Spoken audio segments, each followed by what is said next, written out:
The company's choice to employ the Snapdragon chip internationally rather than a two-way split between Exynos and Snapdragon is one of the primary factors in the Galaxy S23 Ultra's success in terms of sales and consumer acceptance. The history of Samsung's Exynos chipsets is widely known. People went crazy when news that Samsung was considering bringing the Exynos chip back to the Galaxy S24 lineup, because when you spend over $1,000 on a phone, you want the best of the best. However, as you can see, there was still some hope since it was still just a rumor. According to the Korean news, depending on the heating problem they presently have with the chipset, Samsung may or may not employ the Exynos chip on the S24. But now it seems to be official that the Exynos chip is returning with the Galaxy S24 range, as the vice president of Samsung's LSI division said, and I quote, "We are pushing for the return of Exynos to the flagship of the Galaxy series."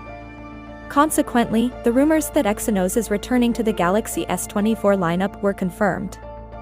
Thus, Exynos 2400 will likely be available in Europe and some regions of Asia, while Snapdragon 8 Gen 3 will be available for the S24 lineup in the US and Canada. Before you get discouraged, allow me to also share some encouraging news with you. Geekbench has the Exynos 2400, and the results are pretty excellent.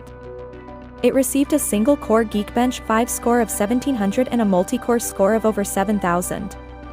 When compared to the Snapdragon 8 Gen 2 on the S23 Ultra and Apple's most recent A16 Bionic chip, this is enormous. Although we don't have the most recent results for the Snapdragon 8 Gen 3 in the Galaxy S24 Ultra, we do have the results for the engineering sample.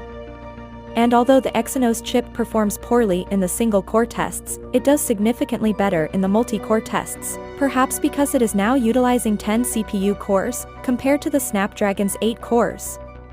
Since Samsung is now using 4 times as many compute units as the Exynos 2200, it should theoretically perform 4 times better in terms of graphics performance. Since Samsung and AMD recently renewed their partnership, AMD's GPU will once more be used. The Exynos 2400 should perform better on the Galaxy S24 lineup when combined with Samsung's enhanced 4nm LPP manufacturing, at least on paper. But I don't have high hopes because of the track record of Exynos chips.